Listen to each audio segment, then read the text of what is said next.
Bonjour. Donc la conférence, elle va être enregistrée parce que il y a certains participants qui m'ont demandé de le faire parce qu'ils n'ont pas pu être présents aujourd'hui. Et je vous enverrai à tous d'ailleurs le replay de la conférence et les slides que je vais présenter aujourd'hui, ce qui fait que bah, vous n'avez pas besoin de tout prendre en note vu que vous allez tout recevoir demain. Alors, on va commencer tout de suite euh, la conférence. C'est parti. Donc, du coup, juste pour débuter, je tiens à préciser que je suis accompagné de Yona, qui est une étudiante à l'EM Normandie. Donc, peut-être, Yona, est-ce que tu veux te présenter rapidement aux gens? Oui. Alors, bonsoir, je m'appelle Yona, je suis étudiante en première année à l'EM Normandie, dans le campus d'Oxford. Ils ont un campus là-bas, du coup, j'ai décidé d'y aller cette année. Et je fais le programme Grande École et j'ai déjà passé les deux concours Access et Sésame l'année dernière.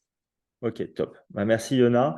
Donc, du coup, si vous avez des questions pendant la conférence, ce que je vous invite à faire, c'est les poser dans la partie discussion. Donc, la partie conférence, elle va durer environ une demi-heure. Et ensuite, Yona et moi, on va répondre à toutes vos questions. Donc, n'hésitez pas aussi à poser vos questions directement à Yona, qui va être là pour m'épauler aujourd'hui. Donc, je vais me présenter rapidement pour ceux qui ne me connaissent pas, c'est-à-dire comme la plupart des gens ici. Donc, je m'appelle Johan, je suis le directeur de Prépa Campus. Je suis aussi jury d'admission à l'ESSEC et enseignant à l'Université Paris-Dauphine.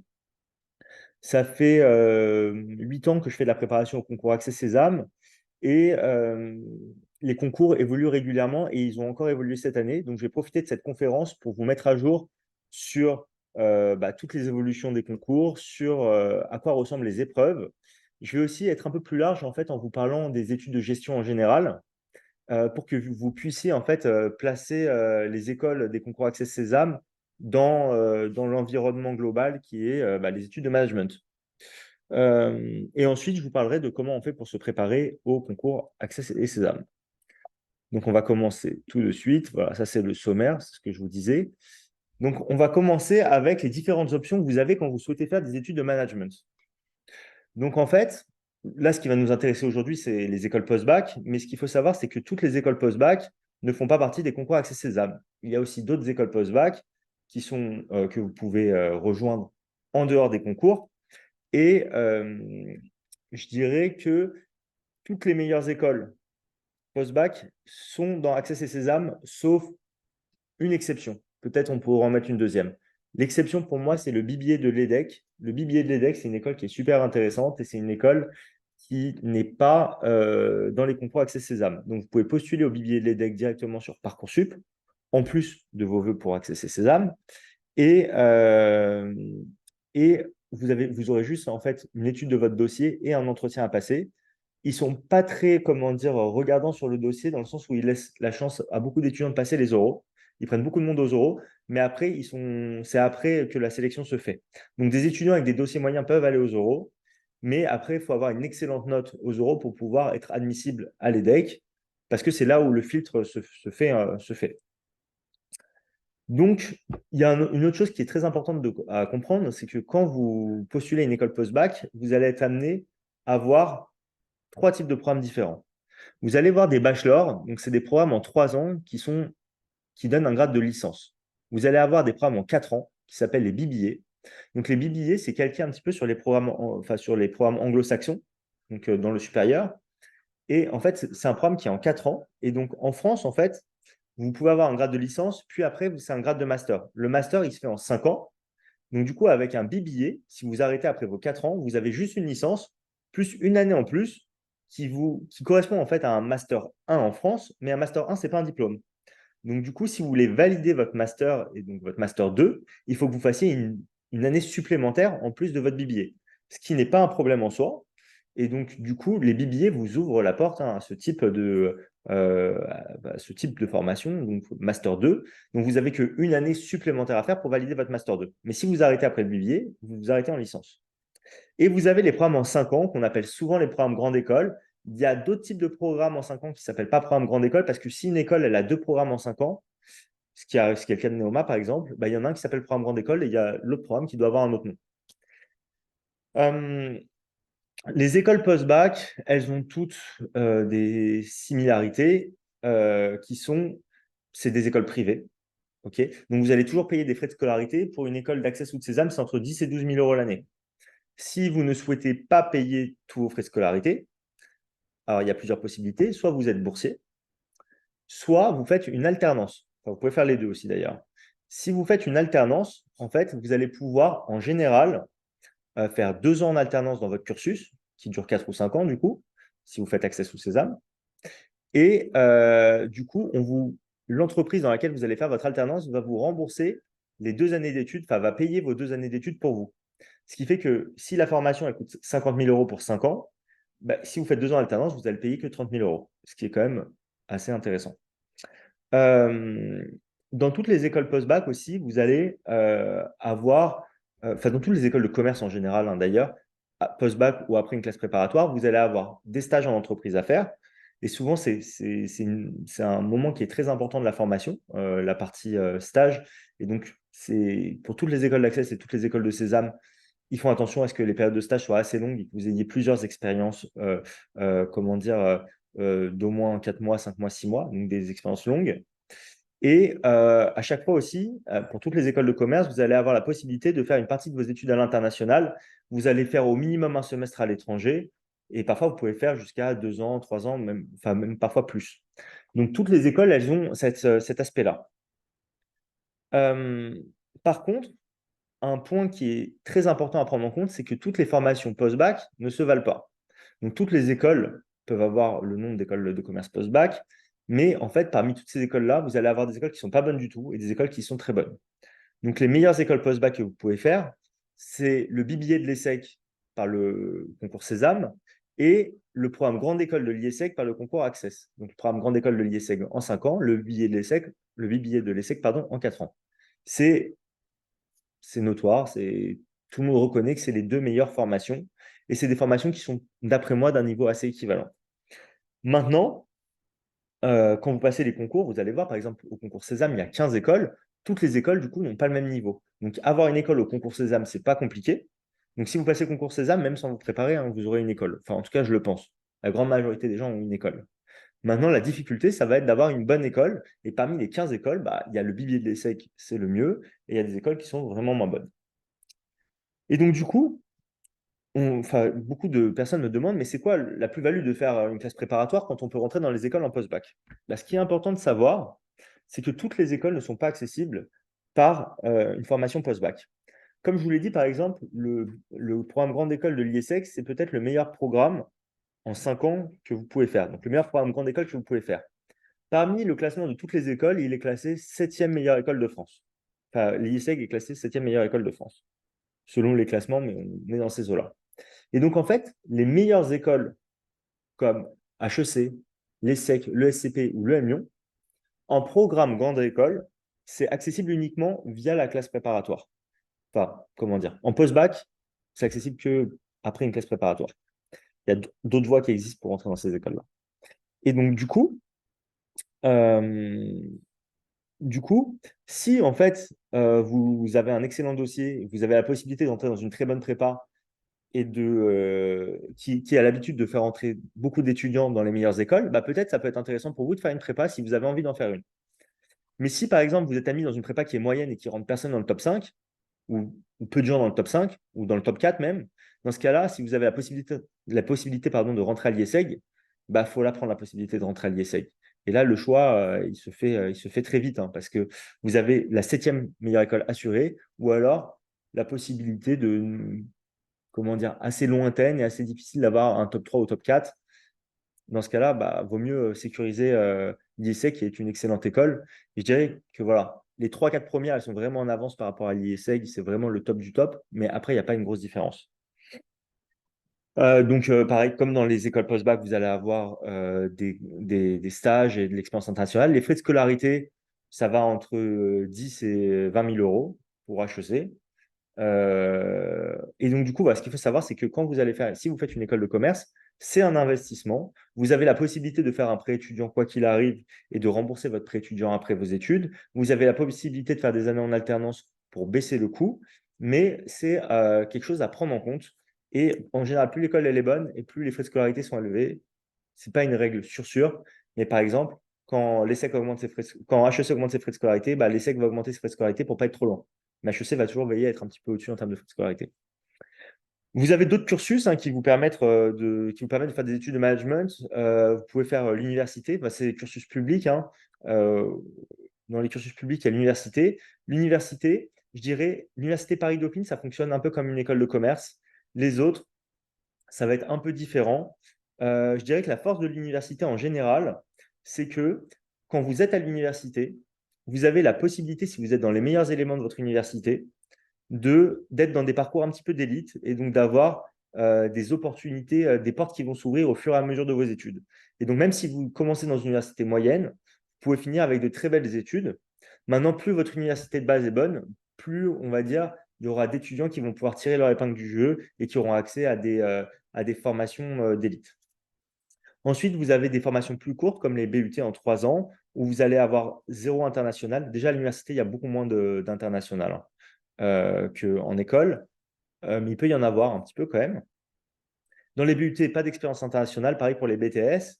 Et il y en a qui sont publics, d'autres privés, donc si c'est public, c'est gratuit. Et en général, bah, quand vous avez fait vos 3 ans de BUT, vous avez une licence, et après, vous pouvez continuer vos études ou décider de vous arrêter.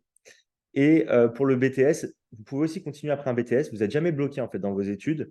Mais on va dire plus votre formation de base, elle est solide et plus c'est facile de rebondir derrière. OK. Alors attendez, je vais juste désactiver le micro de tout le monde. Euh, du coup, est-ce qu'il faut choisir entre les concours Access et Sésame? Alors, je vois que les micros ne sont pas complètement désactivés. Excusez-moi.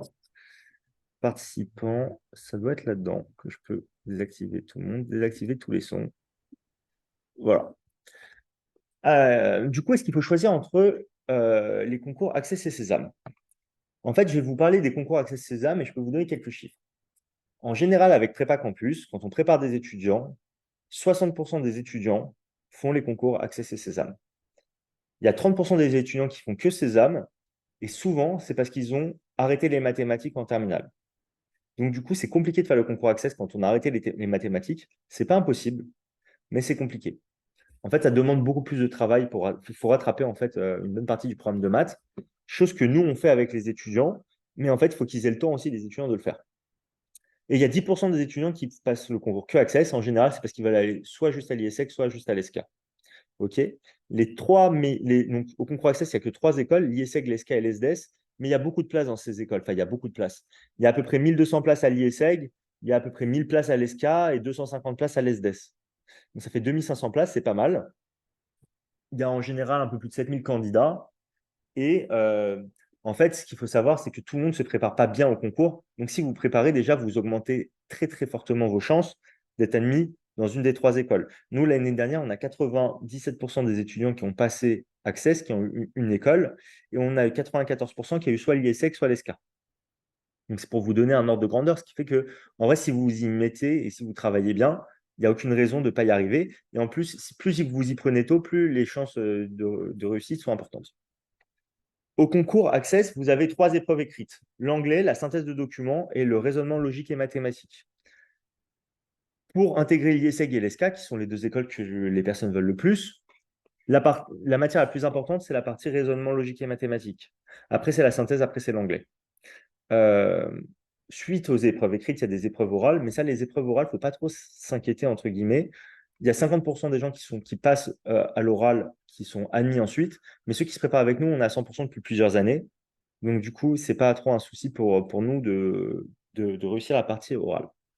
Et donc, du coup, tous les programmes du concours Access sont des programmes grande école en 5 ans et donnent un grade de master.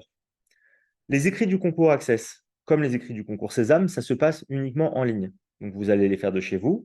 Pour Access, c'est le 11 avril. Pour Sésame, c'est le 15 avril. Et j'en profite aussi pour vous dire qu'il y a une grande nouveauté cette année sur le concours Access. Euh, Cette année, ils vont regarder les dossiers des étudiants. Et ils vont regarder les dossiers des étudiants pour, euh, pour choisir ce qu'ils appellent des grands admissibles. Les grands admissibles, c'est les étudiants qui auront les meilleurs dossiers. Donc ça, malheureusement, si vous êtes un grand admissible, vous allez savoir que début avril, c'est-à-dire juste avant les concours. Mais vous pourrez avoir la bonne nouvelle d'être exempté d'épreuves écrites. Donc, si vous avez un très bon dossier, vous avez la possibilité, vous le saurez quelques jours avant le concours, de vous dire, OK, vous êtes admissible directement aux oraux de toutes les écoles. Donc, si ça vous arrive, bah, bingo, c'est la première année où ils font ça, ça va correspondre, ça va être sûrement 5-10% des étudiants. Il n'y a pas de chiffre qui est arrêté, hein, mais c'est à peu près ça souvent dans les concours, le ratio de grands admissibles. 5-10% des étudiants qui peuvent être grands admissibles et aller directement aux épreuves orales. Donc voilà, c'est toujours bon à savoir. Donc du coup, si vous avez un bon dossier, vous souhaitez tenter le concours et que vous n'avez pas le temps de vous préparer, bah, peut-être que si vous êtes grand admissible, ça vous laisse une chance. Maintenant, si vous êtes vraiment intéressé par l'IESEG ou l'ESCA ou l'ESDES, l'IESEG, l'ESCA ou l'ESDES, du coup, vous êtes obligé de vous préparer. Et si vous êtes grand admissible, bah, jackpot pour vous, tant mieux. Mais sinon, vous le saurez que dernière minute, donc ça sera trop tard d'attendre les résultats pour savoir ça. Parce que ça va aller avec Parcoursup, en fait. Et donc, du coup, vous allez soumettre tous vos dossiers fin mars, début avril. Et fin mars, et il faut qu'ils aient le temps de voir vos dossiers. Pour le concours Sésame, vous avez 15 écoles et 18 programmes. Les meilleurs programmes de Sésame, c'est l'ESSEC, le M Lyon, le billet l'ESSEC, le M Lyon, Néoma. Le M Normandie avec son programme grande école aussi, c'est top. Vous avez 6 épreuves écrites. Ça, c'est une nouveauté par rapport à avant. Avant, on avait les langues avec l'anglais et la LV2, l'analyse documentaire et les enjeux contemporains. Les enjeux contemporains, c'est les actualités des 10 derniers mois. On va voir les épreuves dans le détail un peu plus tard. Et on avait une épreuve qui s'appelait raisonnement et compétences, qui rassemblait logique générale, aptitude numérique, aptitude verbale.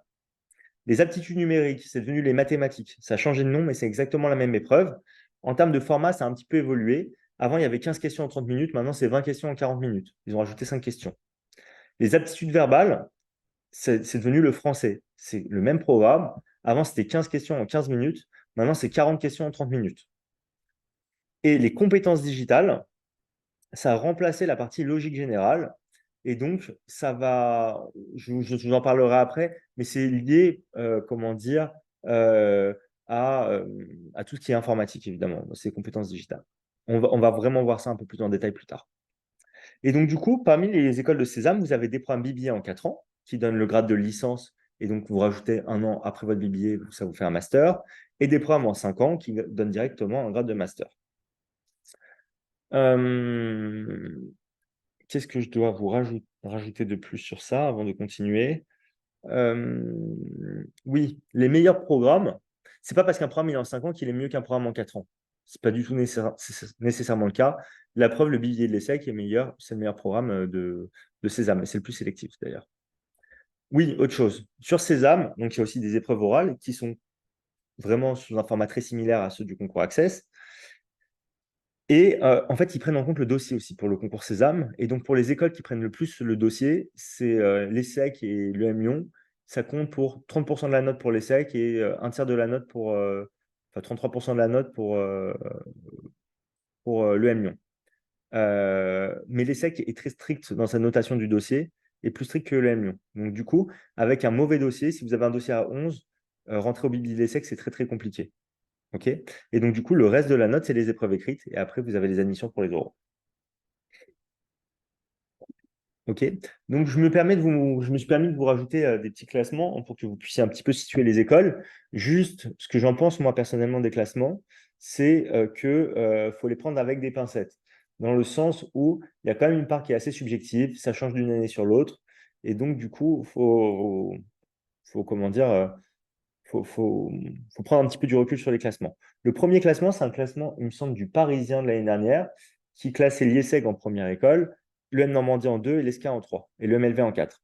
Dans les faits, donc ça, c'est les écoles post-bac. Ça prend les écoles Access Sésame, ça prend toutes les écoles aussi, les écoles qui ne sont pas dans les concours. Mais on se rend compte que les meilleurs sont toujours dans Access et Sésame. Dans les faits, l'ESCA et l'EM Normandie, ça se tire la bourre. Parfois, c'est l'ESCA deuxième, parfois, c'est l'EM Normandie, c'est à peu près le même niveau. L'IESEG, c'est toujours premier, et le MLV, c'est quatrième bien installé. Pour les BBA, ils mettent l'ESSEC en premier, Néoma en deuxième, le MU en 3 et Excelia en quatrième. Moi, je peux vous dire que le BBA de l'EDEC, typiquement pour moi, il est devant le BBA d'Excelia. Le M Lyon et Néoma, c'est en compétition. Le BBA de l'EM Lyon, il est assez récent et en fait, tous les ans, ils montent dans les classements. Et donc, du coup, moi, je pense que se dire je veux rentrer à l'EM Lyon, c'est un bon investissement pour le futur, sachant que le BBA de Néoma est solidement implanté depuis longtemps. Voilà. Ok. Donc maintenant, on va parler des épreuves et je vais essayer de passer assez rapidement dessus. En fait, donc pour les langues et pour les langues, nous, on prépare que l'anglais avec la prépa parce que au concours Access, il n'y a que l'anglais et au concours Sésame, il y a la LV2 aussi. Mais la LV2, c'est un petit coefficient et c'est sur, il y a 10 LV2. Et donc, comme tout le monde a des LV2 différentes, on ne prépare pas les LV2 avec les étudiants, même si on peut leur donner du contenu pour qu'ils s'entraînent sur leur LV2. Mais il n'y aura pas de cours.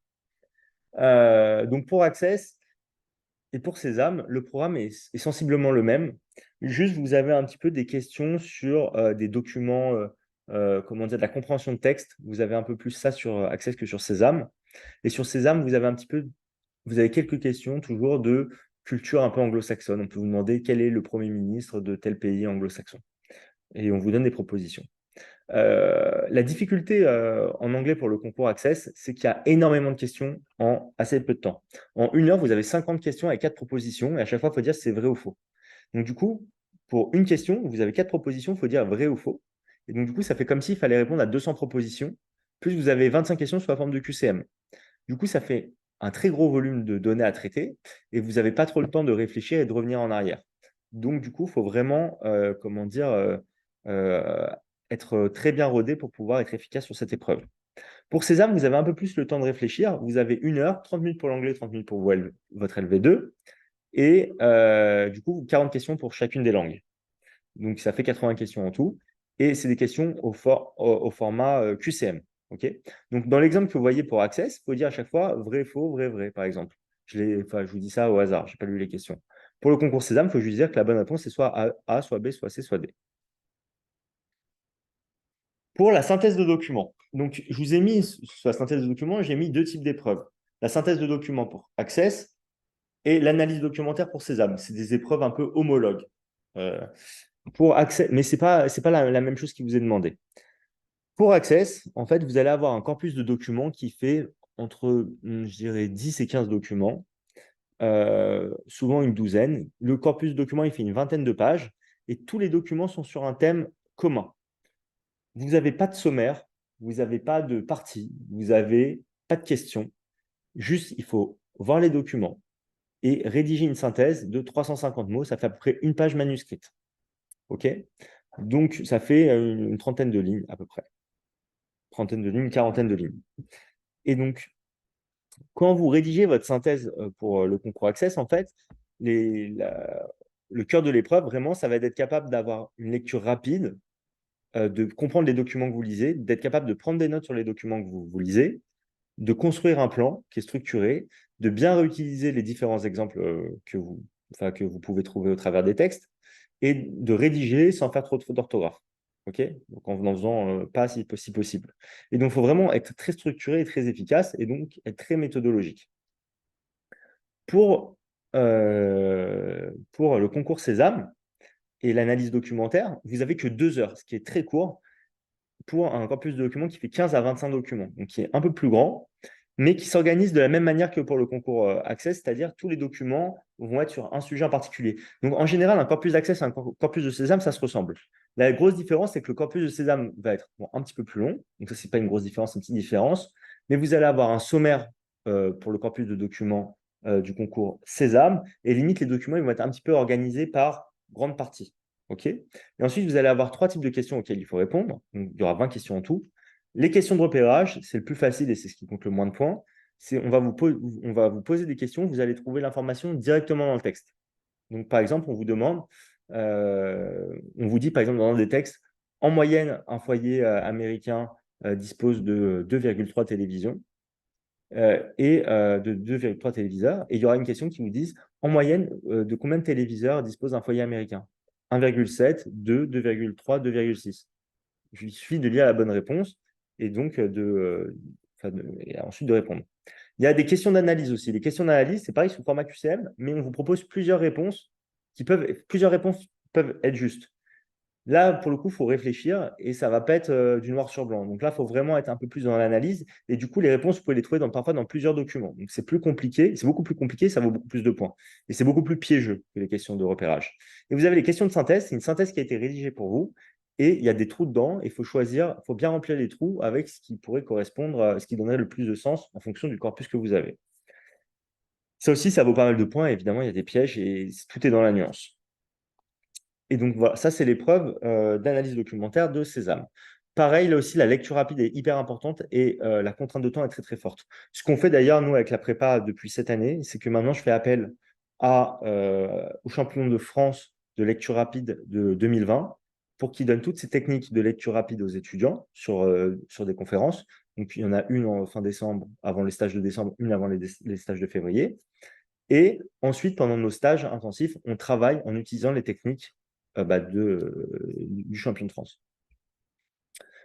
Euh, pour la partie raisonnement, donc, je vais commencer par le raisonnement logique et mathématique. C'est moi qui donne les cours de raisonnement logique et mathématique. En fait, on a soit des cours hebdomadaires, soit des cours en stage. Les cours hebdomadaires, c'est moi qui les donne. Euh, donc, c'est ma spécialité. J'adore ça. Et donc, je pourrais bien vous en parler. Je peux bien vous en parler. Vous avez 3 parties au concours Access et 2 heures pour répondre aux questions. Il y a 5 questions par partie. Pour chaque question, il y a 4 propositions, vraies ou faux. OK? Donc, en fait, c'est 5 petits exercices, si vous voulez. Il y a des questions de raisonnement logique, des questions de mathématiques, des problèmes. Les questions de mathématiques, c'est vraiment calqué sur le programme de options maths complémentaires en terminale. Pour la partie raisonnement logique, il y a de la réflexion, il y a plein de techniques supplémentaires à connaître et à apprendre. Donc, on travaille en cours. Et pour la partie problème, en fait, c'est hyper intéressant, en fait, ce qu'ils font pour les problèmes, c'est que souvent, dans le problème, en fait, c'est des questions qui sont liées les unes aux autres. Et dans le problème, ils vont introduire des nouvelles notions qui ne sont pas au programme pour les terminales. Et donc, ces nouvelles notions qu'ils vont introduire, ils vont bien les expliquer. Et après, il faut savoir les réutiliser pendant le problème. Et donc, ça veut dire qu'il va falloir être capable d'ouvrir un petit peu son esprit, de réfléchir. Et après, il faut juste appliquer en faisant ce qu'on vous demande. C'est pas que c'est dur, mais c'est déstabilisant pour les étudiants qui n'ont pas l'habitude de travailler comme ça. Donc ça, c'est un type de question. Ce type de question-là, je vais vous envoyer des slides, essayez de le faire chez vous si vous voulez. C'est une question de raisonnement logique. Et pour résoudre ça, il faut faire un diagramme de Venn. Ce n'est pas au programme en terminale, mais pourtant, c'est très utile pour le concours. J'ai fait un cours gratuit il y a quelques semaines sur les diagrammes de Venn et évidemment, on va les retravailler pendant les cours hebdomadaires et pour les étudiants qui font le stage en stage. La partie raisonnement pour le concours Sésame, avant, ça regroupait logique générale, mathématiques, français. Maintenant, c'est mathématiques, français, compétences digitales. Du coup, pour les mathématiques, vous avez 20 questions en 40 minutes. Pour le français, 40 questions en 30 minutes. Les compétences digitales, 20 questions en 20 minutes. C'est aussi moi qui donne ces cours-là. Donc, soit sous la forme de cours hebdomadaires, soit sous la forme de stage intensif. Et là, c'est avec d'autres profs. Et donc, du coup, là, c'est très différent de ce qui se fait sur Access, la partie mathématique. C'est beaucoup plus de la réflexion.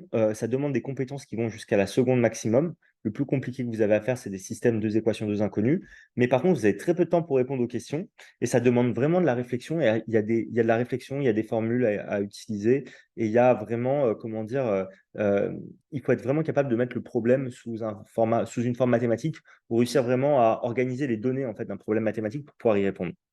Pour le français, vous allez avoir toute une partie orthographe, conjugaison, etc. Mais vous avez aussi une partie culture un petit peu avec des auteurs français, avec les courants littéraires, etc. Avec les proverbes, avec l'élocution latine. C'est le genre de choses qu'on peut retrouver dans la partie français. Et compétences digitales, c'est basé sur ce qui se fait pour la certification PIX à peu près. Ok. Le programme, il ressemble vraiment, il est assez collé à ça. C'est nouveau, il y a très peu de questions que vous pouvez trouver dans des livres ou même d'ailleurs sur la plateforme MySésame, dont on va parler bientôt. Mais voilà, c'est quelque chose sur lequel il faut s'entraîner.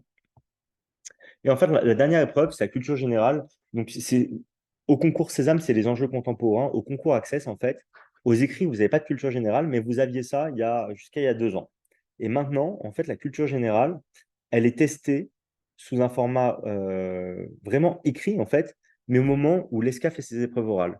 Donc, pour les autres écoles, pour l'IESEG, vous avez des questions de culture générale et surtout sur les actualités au moment de votre entretien. Il y a tout un moment qui est prévu pour ça.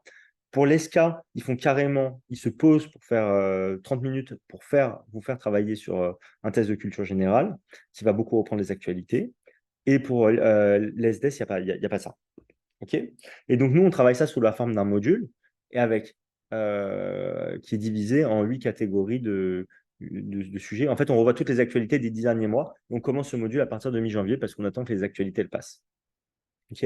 Donc là, par exemple, un exemple de question, vous avez toute une introduction sur quelque chose qui s'est passé l'année dernière, et on vous demande qu'est-ce qu'une licorne en économie, et la réponse, c'est une entreprise valorisée à plus d'1 milliard de dollars, bien cotée en bourse, bien filiale d'un grand groupe. Ok. Donc du coup, je vais enchaîner en vous donnant mes conseils, en fait, pour vous préparer seul au concours. Euh, donc vous avez l'application Concours Sésame 2024 qui peut vraiment vous aider à vous préparer. Donc en fait, vous pouvez vous préparer en ligne avec l'application. Pour avoir accès à cette application, il faut payer 100 euros. Mais à partir du moment où vous allez vous inscrire au concours Sésame, au moment où Parcoursup ça va ouvrir, il y aura des frais d'inscription de 290 euros et vous pourrez enlever les 100 euros que vous avez déjà payés. Donc, c'est-à-dire que si vous prenez l'application, vous ne perdez pas 100 euros, c'est juste qu'après, vous ne paierez que 190 euros. Si vous ne vous inscrivez pas au concours, bah, vous avez payé 100 euros. Pour Access, ils disent qu'ils ont une application, mais en fait, ils n'en ont pas.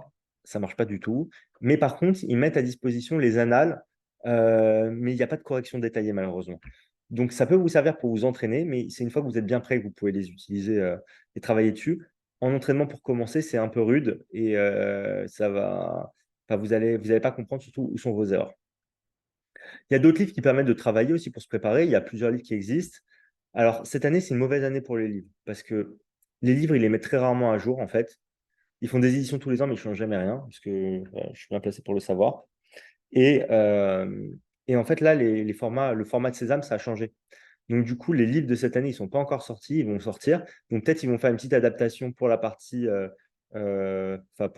notamment compétences digitales. Mais c'est en fait ce qui est bien en fait pour les livres, sincèrement, c'est qu'il y a une partie cours en général et ça peut vraiment vous être utile. Ça peut vous être utile, notamment pour travailler la partie mathématique et la partie raisonnement logique et mathématique d'Access. Vous allez avoir quelques exercices aussi d'entraînement, ça peut être pas mal.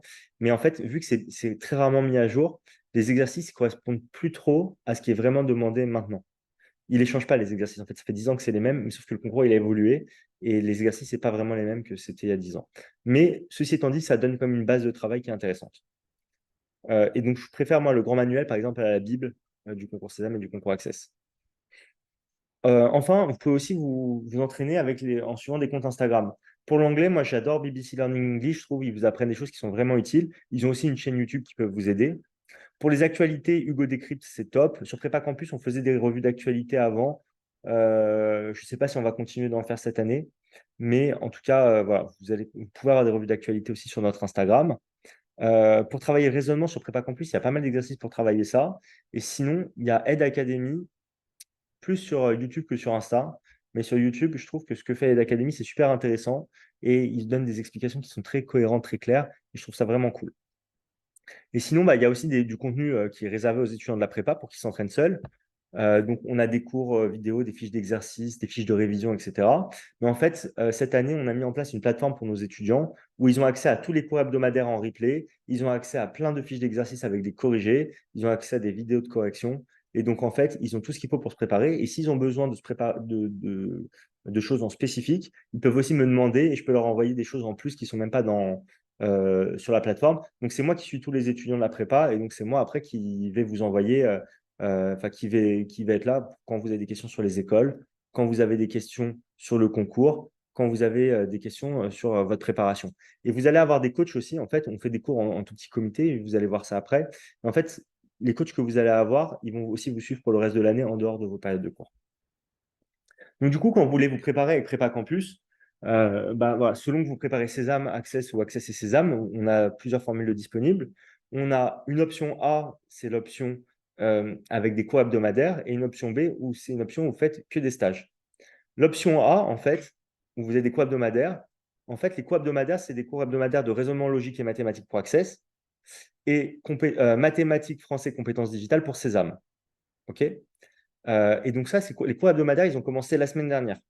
OK. Il y a 3 créneaux par semaine, le lundi, le mercredi, le vendredi. Le lundi et le mercredi, 18h, 19h, c'est Access.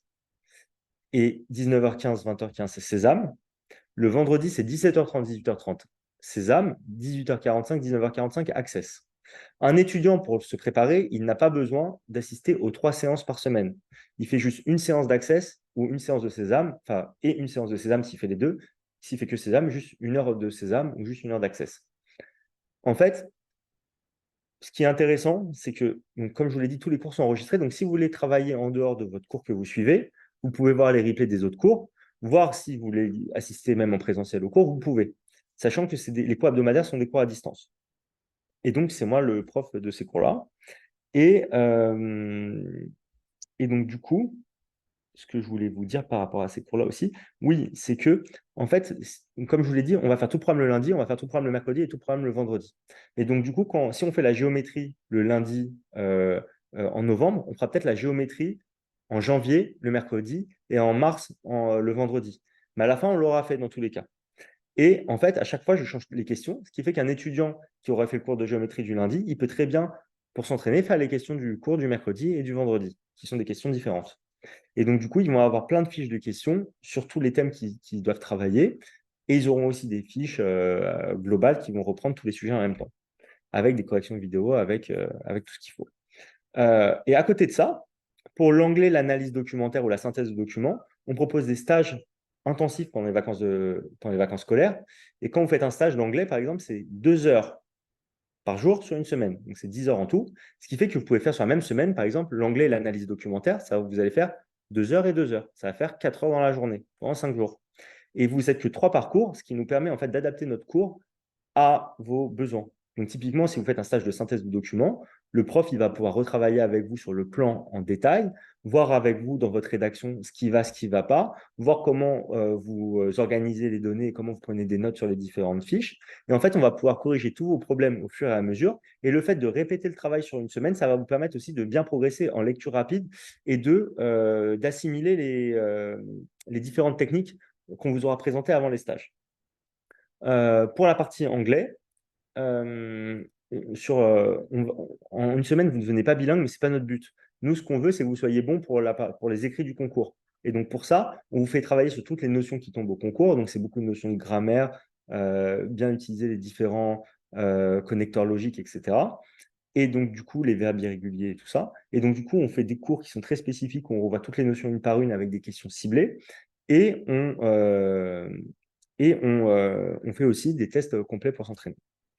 Du coup, toutes ces formations-là, c'est des formations qui sont très complètes et qui donnent un taux de réussite qui est énorme. Donc, du coup, l'année dernière, on a eu 100% des étudiants qui ont eu une de leurs 5 écoles préférées pour Sésame, 97% des étudiants qui ont eu une des 3 écoles sur Access, 95% qui a eu une des 2 meilleures, et 97% des étudiants de Sésame ont eu un de leurs 3 premiers choix. Ok.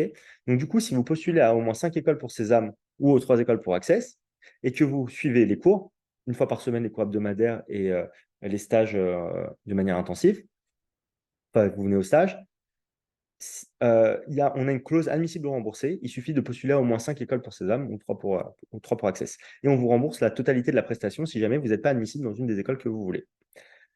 On va adapter les cours aussi en fonction de chaque étudiant pendant les stages, ce que je vous ai dit. Et en fait, après chaque période de stage, je vais rappeler les parents, en l'occurrence, pour leur expliquer comment s'est passé le stage et pour aussi donner des conseils sur ce que l'étudiant il peut travailler en dehors des stages pour continuer de progresser. Et s'il a des questions, l'étudiant en dehors des stages, il a besoin de matériel pour s'entraîner ou il a des questions, il aura accès directement au numéro perso de son prof pour lui poser des questions. Et ensuite, bah, il pourra aussi demander du matériel pédagogique directement à moi ou alors en trouver sur la plateforme. Et du coup, voilà, bah, notre manière de faire, elle marche très bien. Du coup, bah, tous nos avis Google sont très, très bons. Et là, je vous ai juste mis les 6 derniers avis en fait, qui ont été postés. Donc, c'est les étudiants qui ont passé l'année dernière et qui ont décidé de nous laisser un avis. Vous allez voir, les avis ils sont très, très bons. Et si vous allez je vous invite à aller sur Google, taper Prépa Campus, vous allez pouvoir lire tous les avis. Il n'y a pas eu que 6 avis l'année dernière, bien évidemment. On a préparé quasiment 100 étudiants au concours Access Sésame l'année dernière. Et en tout, on a eu à peu près 90 étudiants l'année dernière sur Access Sésame. Et voilà, ce qui nous a donné. Euh, Ce qui fait que voilà, on a eu des étudiants qui ont été très contents, ça s'est très bien passé. Et les parents aussi ont été contents. Et donc, voilà, ce que vous pouvez avoir avec nous, si vous voulez, c'est une approche vraiment personnalisée et un vrai contact humain bah, avec moi et avec les autres coachs qui font que vous allez avoir un vrai suivi pendant toute l'année et aussi des cours bah, qui vont porter leurs fruits. Voilà, donc j'en ai fini un petit peu avec ma présentation des concours. J'ai dit pas mal de choses. Et ce que je peux te demander peut-être, Yona, c'est de... Alors, je vais te permettre de réactiver ton micro, excuse-moi. Euh, et comme ça, tu peux peut-être me poser les questions. Donc, n'hésitez pas à poser vos questions aussi hein, dans le chat et bah, on va y répondre avec Yona. C'est parti. J'enregistre les questions. Alors, la première question, il y a une personne qui n'avait pas très bien compris. Si, elle a dit, il n'est pas possible d'avoir accès à des bachelors en 3 ans par le concours Sésame. Alors, si tu Non, pourrais expliquer. non, en fait, si vous voulez, au concours Sésame, vous n'avez pas de bachelor en 3 ans. Vous avez que des BBA en 4 ans et des programmes en 5 ans. Et donc, du coup, en fait, les bachelors, ça se fait que, ça se fait que, en fait, à côté des concours. OK? Et ce qu'il faut comprendre, c'est que vous avez assez peu de bons bachelors en réalité. Même selon moi, d'ailleurs, le bachelor de l'ESCP que beaucoup d'étudiants adorent, parce qu'il est très international. En fait, vous faites 3 années dans 3 campus différents en Europe. Selon moi, on s'amuse beaucoup, mais c'est pas un bachelor où vous travaillez énormément. Et c'est quand même important pendant vos études de travailler. Et donc, c'est un bachelor qui est intéressant, mais qui n'est pas non plus exceptionnel comparé au programme que vous pouvez avoir euh, sur Access et Sésame. Ou voilà, ce que je voulais dire, ce que je vous ai dit, hein, le BBA de l'EDEC qui est en 4 ans, qui n'appartient pas au concours Access et Sésame, pour moi, il est très intéressant aussi. Hein. Et, c'est pas que je veux défendre les concours corps et âme, mais le seul programme pour moi qui est vraiment très très intéressant que vous allez retrouver en dehors des concours, c'est celui de l'EDEC, le BBA de l'EDEC. Et en bachelor, sinon, il est loin d'être mauvais le bachelor de l'ESCP, mais je trouve que c'est pas le top. Voilà. Mais par contre, il est très international et ça, c'est cool. Alors, la prochaine question, c'est est-ce que si nous faisons des études à l'international, donc échange ou autre, l'entreprise peut prendre en charge les coûts via alternance? En fait, l'alternance, c'est un mécanisme qui est français. Et donc, du coup, ce qui peut se passer, c'est que quand vous faites une alternance, vous allez avoir des périodes où vous allez être en cours, des périodes où vous allez être en entreprise. Souvent, le rythme d'alternance, ça va être, par exemple, une semaine en entreprise, une semaine en cours, ou alors 3 jours en entreprise, 2 jours en cours. Donc, ça peut être un rythme hebdomadaire. Parfois, vous allez avoir même 3 mois en entreprise, 3 mois en cours, trimestre, trimestre. Et très peu d'écoles le font, mais l'ESSEC le fait, par exemple, et notamment pour les BBA de l'ESSEC, c'est possible. C'est 6 mois en entreprise, 6 mois en cours. Et donc, moi, par exemple, quand j'ai fait le programme Grande École de l'ESSEC, j'avais fait ça comme alternance. Et j'avais fait mon alternance chez Hewlett Packard Enterprise, à l'époque HPE. Et il y avait 2 étudiants, donc j'étais un étudiant de programme Grande École, et il y avait 2 étudiants en BBA qui faisaient la même alternance que moi dans les mêmes équipes, enfin, dans des équipes qui étaient similaires. On était payé la même chose, c'est-à-dire 1 600 € par mois. On avait le même rythme d'alternance, 6 mois entreprise, 6 mois en cours. Les 6 mois où on était en cours, on gagnait quand même 1 600 € par mois. Et en fait, on pouvait très bien faire un échange à l'étranger pendant ces 6 mois. Donc en fait, on pouvait aller à l'étranger, être payé 1 600 € et on ne payait pas notre année. Et en fait, pour la plupart des échanges à l'étranger, enfin pour les échanges à l'étranger en général, même si vous allez aux États-Unis et que les étudiants aux États-Unis payent 30 000 € leur année, sauf exception en fait, mais d'habitude, vous payez vos frais de scolarité. L'étudiant qui est dans le pays qui est aux États-Unis va payer ses frais de scolarité et vous allez dans son école, lui, il vient dans la vôtre, mais vous ne payez pas ses frais de scolarité à lui, vous payez les vôtres. Et lui, il paye les siens. Et donc, du coup, si vous avez fait une alternance, bah, votre entreprise, elle a déjà payé pour vous. La prochaine question, c'est est-ce plus valorisé sur un CV un programme grande école qu'un BBA? Non, non, non, je trouve pas. En fait, ce qui compte, c'est la qualité du programme. Par contre, si vous faites un programme BBA, ce que je vous recommande, c'est de faire une 5e année en plus. Mais par exemple, vous faites le BBA à l'EM Lyon, vous êtes un bon étudiant et ensuite vous faites un master 2 à Dauphine, en fait, vous avez un parcours qui est excellent, quoi. Qui est excellent. Et c'est complètement possible de faire ça. OK? Et donc, un BBA, si vous faites un bon BBA, vous avez la possibilité d'avoir un parcours qui est top niveau. Par contre, quand vous faites un programme grande école, ce qui est cool, c'est que vous allez savoir en fait directement c'est quoi votre diplôme. Alors que si vous faites votre BBA, mon conseil, c'est de ne pas s'arrêter à la 4e année, c'est de faire une 5e année en plus. Parce qu'on est en France et qu'en France, en fait, c'est bien d'avoir un grade de master. Et ça vous demande juste une année supplémentaire.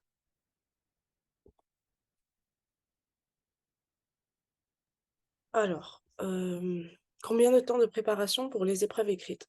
Ils n'ont pas précisé quel concours, donc OK. Bah, en fait, si vous faites le concours, si vous faites une préparation avec nous et que vous faites la préparation que sous la forme de stage, en gros, pour Access, vous allez avoir 4 modules de stage.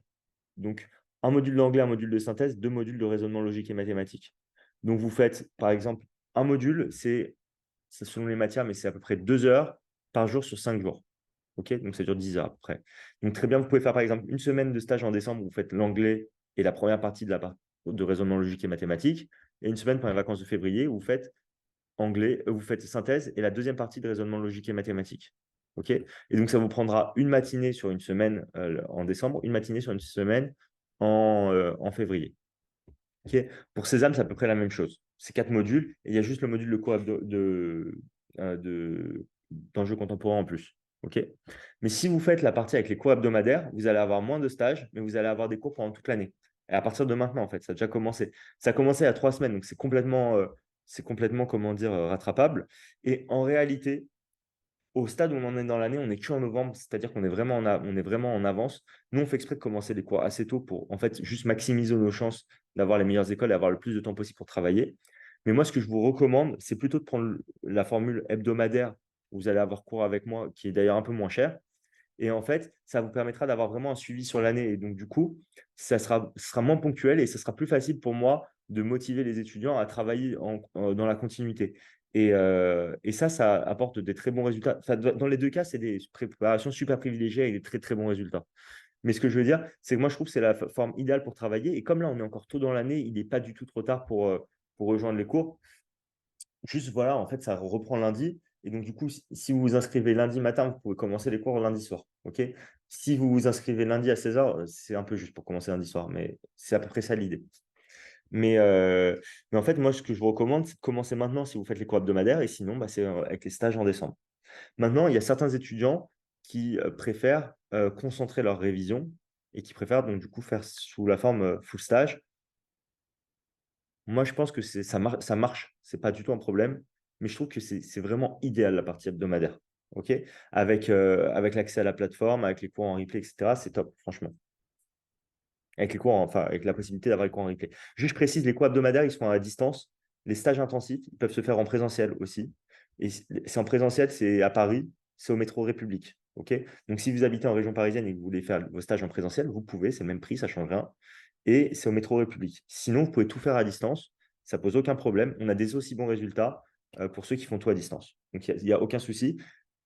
60% de nos étudiants, ils ne sont pas en région parisienne.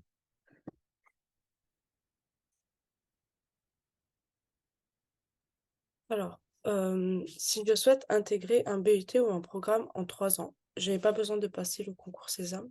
Non, non, non. Si vous faites un BUT, c'est hors concours. Vous postulez directement sur Parcoursup.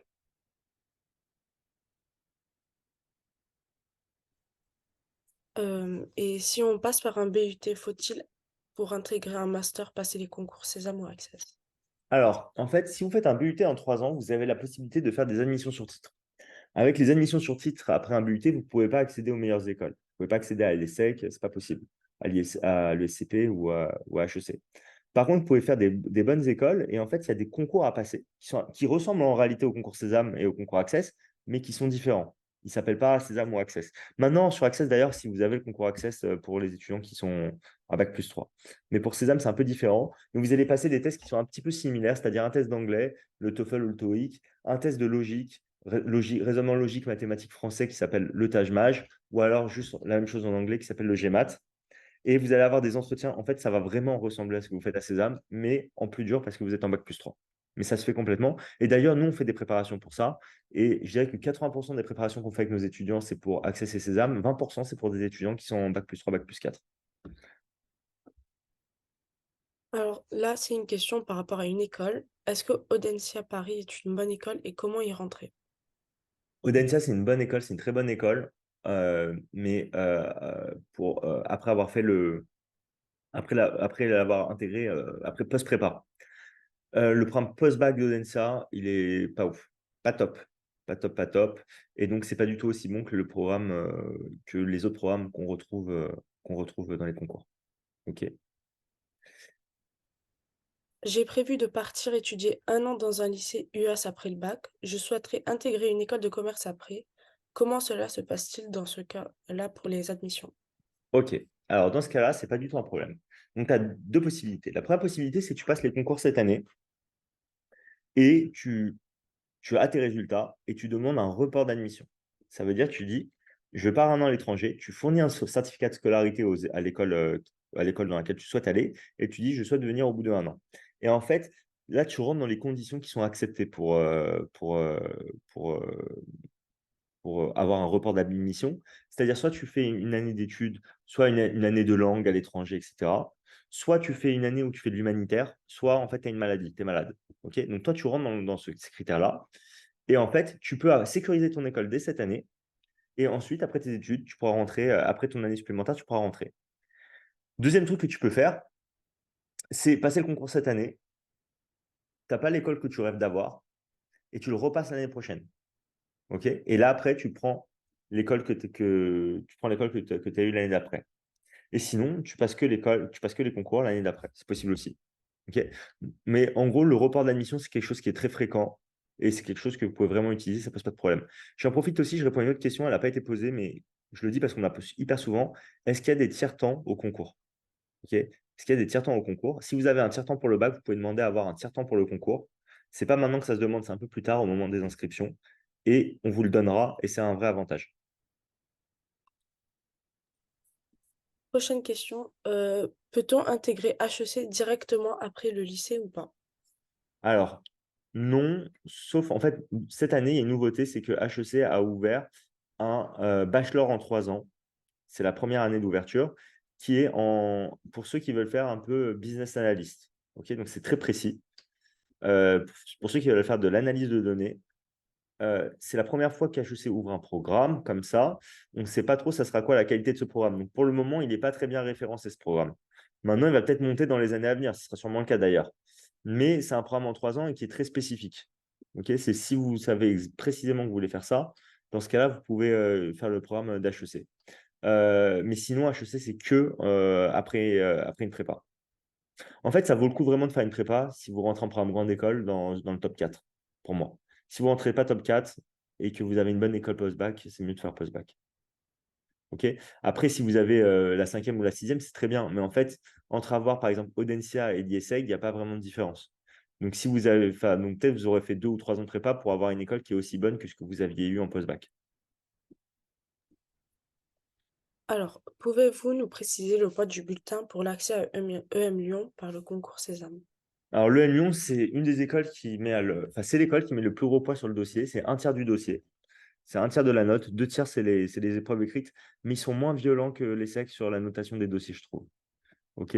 Donc avec un dossier à 13, ça peut passer, hein, même. Enfin, ça peut passer. OK? Mais si vous avez un dossier à 8, c'est mort.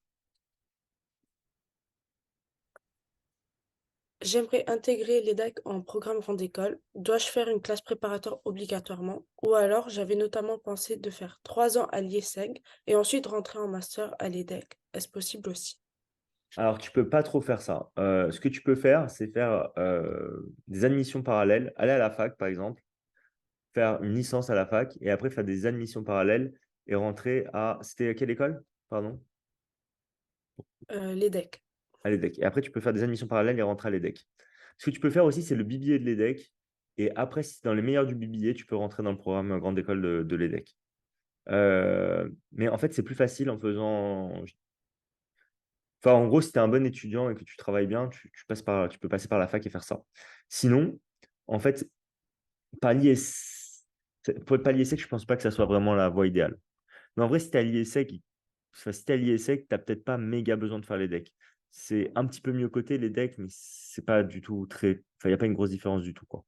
Franchement. Ça va pas t'ouvrir vraiment beaucoup plus de portes de faire les decks, à mon avis, que l'ISEC. La prochaine question, c'est comment fonctionnent les stages? Est-ce qu'il faut être dispo toutes les vacances scolaires? Non, bah, en fait, bah, peut-être après, tu pourras raconter comment toi, ça s'est passé pour toi les stages, Yona. Mais en gros, si vous voulez, vous choisissez les semaines sur lesquelles vous voulez faire votre stage. Donc, au mois de enfin, pour les vacances de Noël, les semaines, c'est du mardi, je crois que c'est 26. Attendez, il faut que je regarde. Je crois que c'est Du du mardi au mardi. samedi, je crois. Ouais, c'est du mardi au samedi, mais juste, je crois que c'est le mardi 26 décembre. Donc, c'est dans un mois. Je regarde mon parallèle. Ouais, c'est du mardi 26 décembre au samedi 30 décembre. En gros, on va pas faire cours à Noël le lundi, donc on fait du mardi au samedi. Et la semaine d'après, c'est du mardi 2 janvier au samedi 6 janvier. Et donc, du coup, Si vous faites, par exemple, je ne sais pas, anglais et par exemple, imaginons vous faites Access avec les cours hebdomadaires seulement. Vous avez un stage d'anglais, un stage de synthèse, bah, ça vous prendra une matinée enfin, tous les jours et ça sera sur une semaine. Donc, vous choisissez la semaine que vous voulez. Et donc, du coup, on fait du mardi au samedi pendant les vacances de décembre parce qu'il y a le premier de l'an, le jour de l'an, on ne va pas faire cours aux étudiants quand ils sont tous sortis la veille et qu'ils sont fatigués. Et on ne va pas faire cours le jour de Noël parce qu'on n'est pas des monstres. Et parce que les profs aussi, ils ont une vie d'ailleurs, par ailleurs, et qu'ils sont en famille aussi. Et pendant les vacances de février, on propose 3 créneaux. Donc, on propose les 2 créneaux pendant les périodes de vacances à Paris. Alors, je vais regarder dans mon agenda en même temps. C'est du lundi 12 février au vendredi 16 février. On propose aussi du lundi 19 février au lundi 23 février. Et ça, on peut le faire en présentiel ou à distance. Et on propose une semaine supplémentaire parce qu'il y a certaines personnes qui ne sont pas en vacances sur ces 2 semaines-là. On propose aussi du lundi 26 février au vendredi 1er mars. Et ça, c'est que à distance. Parce que c'est pour les étudiants qui ne sont pas en région parisienne. Les étudiants de Paris ne sont pas en vacances à ce moment-là. Et donc, du coup, vous choisissez une semaine sur laquelle vous voulez faire vos stages. Et si vous avez besoin de faire un programme, comment dire, où vous souhaitez répartir sur plusieurs semaines, ou si vous avez besoin de répartir sur plusieurs semaines, bah, vous pouvez faire certaines matières une semaine et d'autres une autre. C'est vous qui choisissez. Et Et donc, puis les cours, ouais. c'était le matin, non? Bah, ça dépend en fait. Toi, tu es peut-être tombé le matin. En fait, si tu fais 2 cours dans la journée, on essaie de te mettre soit le matin, soit l'après-midi. Toi, tu étais tombé le matin? Bah, moi, ça dépend parce que parfois, j'avais cours le matin, après, j'avais une pause à midi et je reprenais l'après-midi. Ou sinon, j'avais genre le cours que le matin. Ouais, ok. C'est parce que tu avais dû avoir peut-être 3 modules sur la même semaine. Après, moi, j'avais pris Access et Sésame. Donc, Ouais, donc tu avais plus de cours. Ouais, ouais, ouais. Ok. Et donc voilà, c'était des cours en petit comité. Ouais. alors, la prochaine question. Ma fille est en terminale STMG en section européenne. Est-ce accessible pour elle de passer le concours Sésame pour intégrer Neoma à Reims? Complètement. C'est complètement jouable. Nous, on prépare beaucoup d'étudiants, enfin, on prépare des étudiants de STMG. Et comme je vous l'ai dit, en fait, on a une approche qui est très personnalisée. Donc, s'ils ont des difficultés, en fait, surtout sur la partie mathématique, c'est là où peut leur poser un peu plus de problèmes. Moi, je les prends complètement sous mon aile, les étudiants, et je fais tous les efforts supplémentaires pour qu'ils soient prêts. Et donc, on arrive à avoir des très bonnes écoles, et donc on peut très bien avoir un Néoma. C'est plus dur de faire le concours Access avec, quand on est en STMG. Mais si vous êtes très bon en STMG et que vous prenez le temps de faire tous les efforts supplémentaires, bah, moi aussi, je fais les efforts avec les étudiants pour les aider à faire en sorte qu'ils soient prêts pour le jour J. Et tous les ans, il y a un étudiant de STMG enfin, il y a quelques étudiants de STMG qui décident de faire Access et il y en a qui arrivent à avoir l'IESEG. Mais par contre, c'est un travail supplémentaire qui est vraiment très, très conséquent. Enfin, qui est vraiment conséquent. Et donc, il faut être très, très motivé, il faut être travailleur, quoi. Mais nous, on aide les étudiants à aller au bout de leurs ambitions. Et donc, du coup, on fait tout ce qu'il y a à faire pour que ça marche. Si on fait une alternance, on aura donc des cours en moins par rapport aux autres. Non, non, non. C'est juste un emploi du temps aménagé. Juste, on fait encore 2, 3 questions et après, on s'arrête là. Il y en a? Je vois, il est presque Oui, 11h15. si tu veux, ouais, mais il en Ah, reste plusieurs. vas-y, essaie de voir. Je vais essayer d'être rapide alors sur les questions qui restent. Alors, peut-on réussir un des deux concours sans les maths depuis la seconde? Oui. Oui, ouais, vas-y, dis-moi, dis Yona. Pour Sésame, ça pose pas de problème. Ouais, Mais il y a des gens, ils n'avaient pas spé maths ni en première ni en terminale et ils ont très bien réussi au concours Sésame ou Access. ouais. C'est juste Ouais, pour Access, il y a beaucoup plus de travail du coup. Même pour les personnes en spé maths, enfin, voilà. voilà. Ok, très bien. Prochaine question. Avec votre suivi, quel est le pourcentage de réussite pour l'entrée à l'IESEG? Oula. Ouais, bah, ça dépend en fait du dossier enfin, ça dépend du niveau de votre enfant. Hein. Si c'est quelqu'un qui suit bien déjà en cours, qui a 14 de moyenne au lycée, donc sans être exceptionnel, en travaillant bien, en étant sérieux, on a des très très bonnes chances d'être pris euh, à l'IESEG en travaillant dès maintenant. Euh, En fait, l'idéal, ce serait peut-être qu'on en parle. Je vais vous envoyer un mail demain, enfin, ou ce soir, ou aujourd'hui, avec le résumé de la conférence, peut-être demain. Et de toute façon, vous avez déjà reçu des mails de ma part avec mon numéro de téléphone. Vous pouvez m'appeler, vous me donnez le profil de votre enfant et je vous dirai. Euh, mais à peu près, on a quasiment 50% de nos étudiants qui rentrent, qui sont admis à Access. Mais après, selon le profil, ça peut être plus ou moins fort la probabilité d'être pris à l'IESEG ou pas. Ok. Pardon, 50% des gens qui sont prêts à l'IESEG. Bah, du coup, je vais te poser des questions par rapport à ça. Est-ce que 15 de moyenne générale est assez pour rentrer à l'ESSEC? C'est jouable. Avec 15 de moyenne, c'est jouable. Il faut être très bon sur le concours Sésame, mais c'est jouable. Quel est le profil de vos étudiants en général? Très varié. Comme je vous l'ai dit, pour le concours Sésame, on a des étudiants qui sont STMG, des étudiants qui font le bac général, évidemment. On a des étudiants qui sont moyens, d'autres qui sont très bons. Un étudiant qui est très bon, bah, il va viser les SEC. Un étudiant qui est moins bon en termes de dossier, bah, il va essayer de viser, il va viser les meilleures écoles, mais là où, où la note de dossier n'est pas trop importante. En fait, on peut vraiment faire monter les étudiants en termes de niveau, c'est pas le problème. Ce truc, c'est que le dossier, on peut pas le faire pour eux. Donc, ça va les bloquer pour les SEC, ça peut les bloquer pour le M Lyon s'ils ont un mauvais dossier. Pour tout le reste, on arrive à avoir les meilleures écoles. Pour Access, le profil, à 90%, c'est des gens qui font 95%, c'est des gens qui font encore des maths en terminale. Ouais, au moins 90%, disons. Et en général, les étudiants qui font le concours Access, c'est des étudiants qui sont pas largués du tout en terminale. Euh, on a des bons étudiants, on a des étudiants qui sont dans la moyenne. Je dirais, c'est ça à peu près les profils.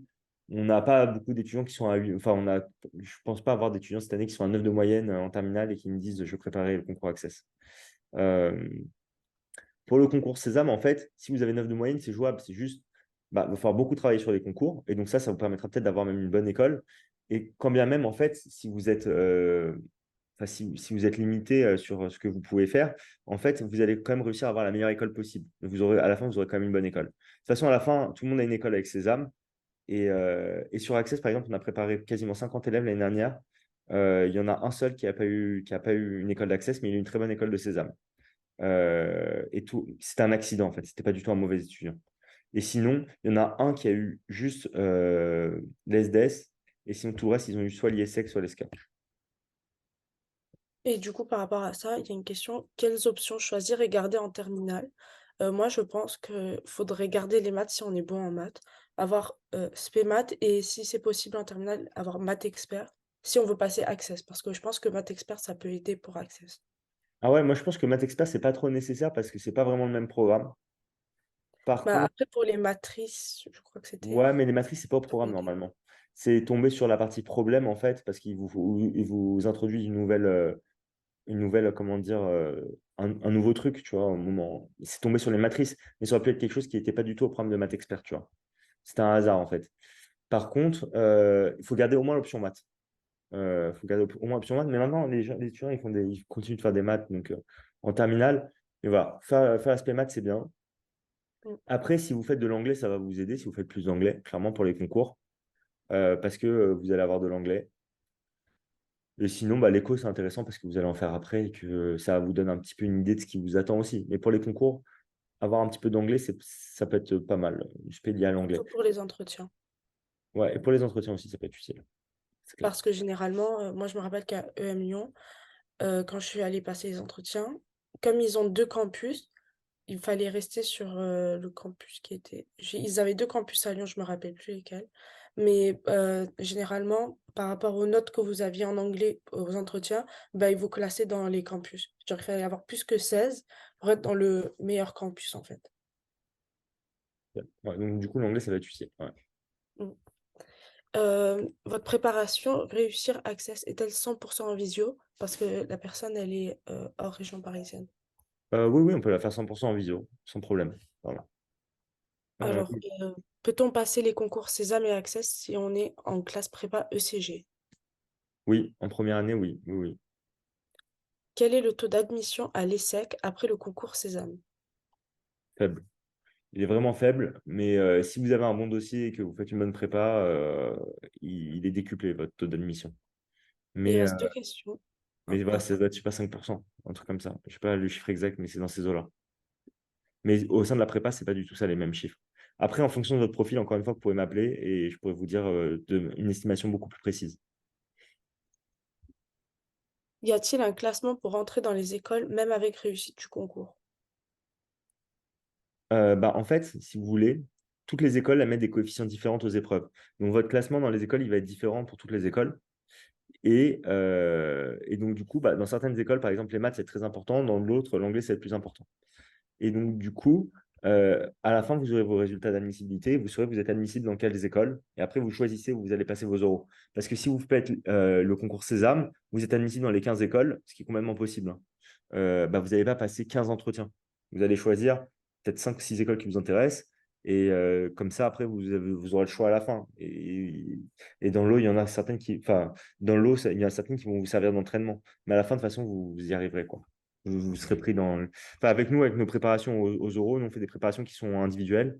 Et en fait, on a des super taux de réussite. La plupart de nos profs, on a été jury en école ou en prépa, enfin quasiment tous d'ailleurs. Et donc, du coup, en fait, les oraux, c'est plus une formalité. Le plus dur, c'est d'être admissible à l'oral. Même si, en fait, en réalité, il n'y a qu'une personne sur deux qui est prise. Mais dans les faits, nous, c'est 100% de réussite. Est-ce que les frais de cours sont déductibles des impôts? Alors non, la préparation, alors juste pour venir sur ça, la préparation, elle n'est pas déductible des impôts parce que ce n'est pas des cours individuels, ce n'est pas du soutien scolaire et ce n'est pas à domicile. Par contre, si je peux me permettre aussi peut-être de donner un petit conseil aux gens qui regardent ça, peut-être vous allez vous dire, la prépa, c'est un coût, ça coûte cher, oui, ça coûte peut-être 2 000 € de se préparer, 1 500 €, etc. Mais en fait, sachez que faire une bonne prépa, ça vous permettra d'accéder à une meilleure école. Les frais de scolarité de votre école, ça va être entre 40 000 € et 60 000 €. Donc, le coût de la prépa, c'est vraiment marginal par rapport au coût de l'école. OK? Et quelle que soit l'école que vous faites, vous allez payer à peu près le même prix en réalité, donc entre 10 et 12 000 € l'année. Mais par contre, les opportunités professionnelles que vous aurez à la fin, ce ne sera pas du tout les mêmes. Et donc, l'argent que vous allez gagner derrière, en tant que quand vous allez commencer à travailler ou quand vous allez évoluer, ce ne sera pas le même. Donc, l'investissement de la prépa, c'est un investissement qui, au final, est très, très raisonnable par rapport à l'investissement que vous allez devoir faire quand vous serez en école. Et donc ça, c'est important de prendre ça en compte. Et donc, du coup, faut aussi prendre ça en compte, ce que je vous disais au début du truc, au début de la conférence, pardon, que bah, aller en école de commerce, ça a un coût. OK? Et c'est un investissement, en fait. Il faut voir ça comme un investissement. Bah, c'est exactement pareil sur le coup de la prépa. C'est un investissement. Et donc, euh, il faut savoir que voilà, faut être prêt à. Enfin, si vous êtes impressionné un petit peu par les prix de la prépa, par les prix des prépas en général d'ailleurs, vous allez être vraiment impressionné par les prix des écoles. Donc, faut avoir ça en tête aussi. Et c'est vrai que c'est un coût. Et, mais malheureusement, on va dire que bah, c'est ça qui va vous qui va vous aider à maximiser vos chances de rentrer dans les meilleures écoles. Alors là, on a une question par rapport au tiers-temps. À qui doit-on s'adresser pour que le tiers-temps soit mis en place pour les concours Access et Sésame? En fait, c'est au moment où vous allez faire vos inscriptions. Après, il faudra envoyer un mail au concours et ils vous donneront votre tiers-temps. Et la dernière question, quelle est la meilleure école de commerce pour intégrer le monde de la mode et du luxe? Alors, l'EMLV, ils sont connus pour ça, mais en fait, je pense qu'il ne faut pas choisir son école trop en fonction de la spécialisation. Si vous faites l'ESSEC en BBA ou l'IESEG, vous pouvez complètement en fait arriver dans ce milieu-là. Et donc, du coup, quoi qu'il arrive, vous pourrez rentrer dans ce milieu-là. C'est juste au moment de faire de vos stages, c'est là où ça sera important de bien se spécialiser. Mais voilà. Mais sinon, le MLV est un peu connu pour la partie mode et luxe. Mais je pense que si vous avez le choix entre le MLV et l'ESSEC, le billet de l'ESSEC et le MLV, bah, je prendrais le billet de l'ESSEC. OK? Mais si vous avez le choix entre le MLV et une école d'un niveau similaire, peut-être je prendrais le MLV dans ce cas-là. C'est tout, c'était toutes les questions. OK, bah, je vous remercie à tous pour votre participation. Il y a eu beaucoup de questions, donc bah, c'est super de voir que bah, ça vous a intéressé. J'espère que j'ai pu être clair avec vous. Si vous avez des questions, de toute façon, vous pouvez m'envoyer un mail, vous pouvez me contacter, je reste très disponible. Que vous vous inscrivez dans la prépa ou pas, de toute façon, je prends le temps de répondre à tout le monde et je prends le temps bah, voilà, de répondre aux questions sur les écoles, sur les concours, etc. Et bah, je sais que tout le monde n'a pas les moyens de faire une prépa. Et donc, du coup, même les étudiants qui ne veulent pas faire de prépa, je prends le temps de les aider de la meilleure manière que je peux, donc notamment en leur donnant toutes les informations dont ils ont besoin. Donc, de ce point de vue-là, vous pouvez vraiment compter sur moi, que vous passiez par la prépa ou pas, pour vous aider du mieux que je peux si vous avez des questions. Et voilà, donc je reste très disponible pour mes étudiants et pour les parents. Donc, n'hésitez pas à nous contacter si vous avez besoin. Si vous souhaitez vous inscrire, si vous êtes intéressé pour vous inscrire et vous souhaitez commencer rapidement les cours hebdomadaires, merci de vous manifester peut-être dès aujourd'hui ou dès demain. Et ceux qui seront intéressés, on pourra peut-être mettre en place même un cours gratuit, peut-être à l'accès à un cours gratuit pour le cours du mercredi. OK? Donc pour le cours du mercredi, on pourrait faire un cours gratuit pour ceux qui le veulent. Pour ceux qui ne sont pas disponibles pour un cours gratuit le mercredi, on ne pourra pas faire de cours gratuit. OK? Alors, Johan, il y a juste une dernière question qu'on vient de Ouais. me poser. Je n'ai pas pris l'aspect SES ni en première ni en terminale. Est-ce que ça sera faisable en prépa? En prépa? Oui, oui, ça sera faisable. Pas de problème. Tu sais, le programme de prépa, il est tellement dense que ce que tu as fait en terminale et en première, tu vas vite le rattraper, malheureusement. Enfin, pas malheureusement, hein, tu vas vite le rattraper. C'est juste, ça va te prendre, c'est un peu de travail, mais ça va le faire. OK? Merci à tous pour votre participation. C'était un plaisir de passer cette heure et demie avec vous ce matin. Et merci à toi, Yona, d'avoir pris le temps d'être avec nous. Et voilà, je te souhaite à tous une très bonne journée.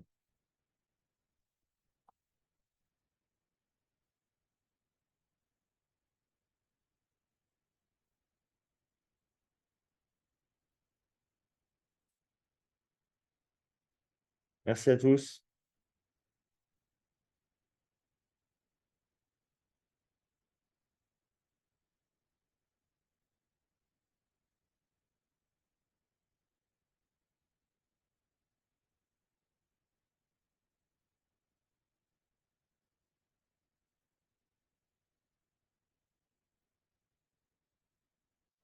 Vas-y, bye bye, Yona. Merci beaucoup d'avoir participé à la conférence. Est-ce que tu veux que je t'envoie les questions? Non, c'est bon, t'inquiète, là, j'ai enregistré la partie questions. Je ferai un petit montage demain, je pense, avec une partie où j'explique, où je parlais des Comme slides. la dernière fois, ouais. Ouais, et ça sera Par cool. contre, il y a eu plus de monde que la dernière fois. On est arrivé à 70 personnes presque. Ah ouais, bah tu vois, je pense qu'on était une cinquantaine ou 60 la dernière fois, mais ouais, c'est vrai que Ouais. peut-être le fait d'être le dimanche, les gens ils étaient un petit peu Mm. plus disponibles. Ouais.